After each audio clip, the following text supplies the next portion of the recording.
नमस्कार, मैं पुष्पा अग्रवाल। प्रस्तुत है श्रीमद् भगवद गीता के 8वें अध्याय का सारांश। दोस्तों, इस अध्याय में अर्जुन ने श्री कृष्ण से 7 प्रश्न पूछे। अर्जुन ने कहा, हे मधुसूदन, ये ब्रह्म क्या है? आध्यात्म क्या है?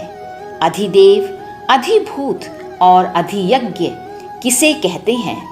इस पर श्री कृष्ण बोले, हे अर्जुन, जो शाश्वत है, अजन्मा है, सर्वव्यापी है, वो परम पिता परमेश्वर, उसे ही ब्रह्म कहते हैं। तुम मुझे ही ब्रह्म जानो। वो जीवात्मा जो मेरा ही अंश है और समस्त प्राणियों में मौजूद है, उसको जानना ही आध्यात्म कहलाता है।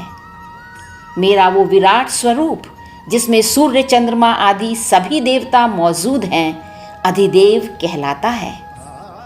अधिभूत इस नश्वर जगत को कहते हैं जिसके सभी पदार्थ व प्राणियों की उत्पत्ति भी होती है और विनाश भी होता है। और अधियज्ञ ये शरीर है जिसके द्वारा हम यज्ञ हवन आदि सभी कर्म करते हैं। इसका स्वामी भी मैं ही हूँ।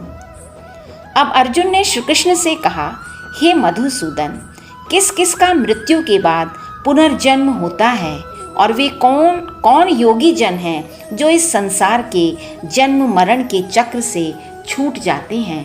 हे माधव, मृत्यु के इस रहस्य के बारे में कृपया विस्तार से बताइए।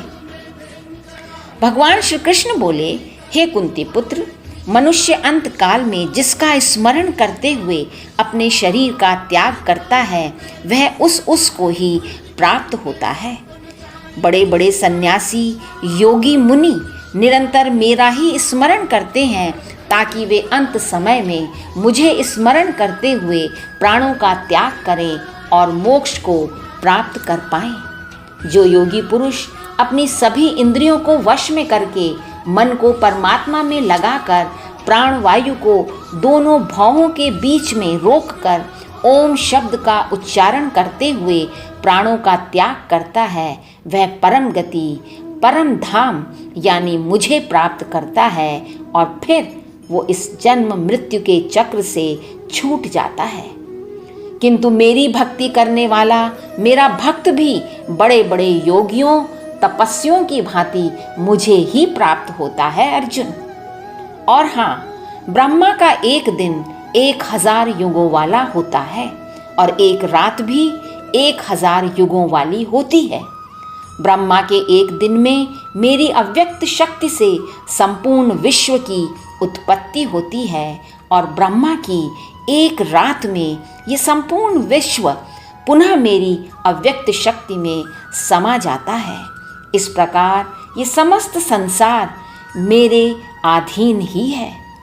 हे अर्जुन, तुम भी हर समय मेरा ही ध्यान करो। अर्जुन, अब मैं तुम्हें इस संसार से जाने के अर्थात मृत्यु के रहस्य के बारे में बताता हूँ। दोस्तों, इससे पहले कि हम इस रहस्य के बारे में भगवान श्री कृष्ण से जानें, आवश्यक है कि हम उससे पहले इन 4 शब्दों के अर्थ भी समझ लें। कृष्ण पक्ष, चंद्र पक्ष या शुक्ल पक्ष तथा उत्तरायण व दक्षिणायन। एक महीने के 15 दिन जब चांद घटते घटते मात्र एक लकीर सा रह जाता है, उस दिन को हम अमावस्या कहते हैं। महीने के वो 15 दिन कृष्ण पक्ष कहलाते हैं। इसके बाद चांद बढ़ना शुरू होता है और इस प्रकार वो 15 दिनों में बढ़ते हुए फुल मून बन जाता है, जिसे हम पूर्णमासी कहते हैं या पूर्णिमा कहते हैं। ये 15 दिन शुक्ल पक्ष कहलाते हैं। उत्तरायण साल के वो 6 महीने हैं जब सूर्य उत्तर दिशा में बढ़ता है, यानी sun moves from south to north. इसके विपरीत जब सूर्य दक्षिण दिशा की ओर बढ़ता है, यानी नॉर्थ टू साउथ, तो इन 6 महीनों का समय दक्षिणायन कहलाता है। भगवान श्री कृष्ण बोले, अर्जुन, अब मैं तुम्हें बताता हूँ कि किस समय शरीर को छोड़कर जाने पर योगियों का पुनर्जन्म नहीं होता और किस समय मृत्यु होने पर पुनर्जन्म होता है। हे पार्थ, शरीर को त्याग कर जाने के दो मार्ग हैं। पहला प्रकाश मार्ग, दूसरा अंधकार मार्ग। हे पार्थ, जिस समय दिन का पूर्ण प्रकाश हो, चंद्रमा बढ़ रहा हो अर्थात शुक्ल पक्ष हो और सूर्य उत्तरायण में हो, उस समय प्राणों का त्याग करने वाले योगी ब्रह्म को प्राप्त होते हैं। वे इस संसार के जन्म मरण के बंधन से मुक्त हो जाते हैं। इस मार्ग को ही प्रकाश मार्ग कहते हैं।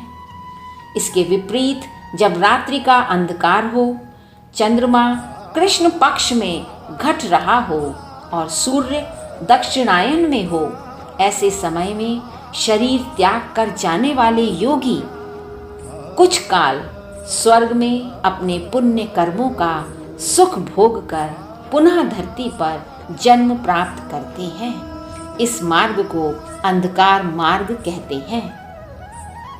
दोस्तों, इस अध्याय में हमने जाना कि जिस प्रकार बच्चे के जन्म का समय, तिथि और महीना उसके भविष्य का कुछ संकेत देते हैं, उसी प्रकार मृत्यु का समय भी हमारी अगली गति को दर्शाता है।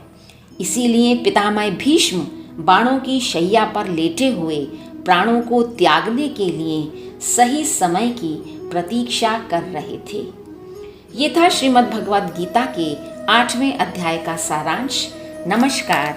जय श्री कृष्ण।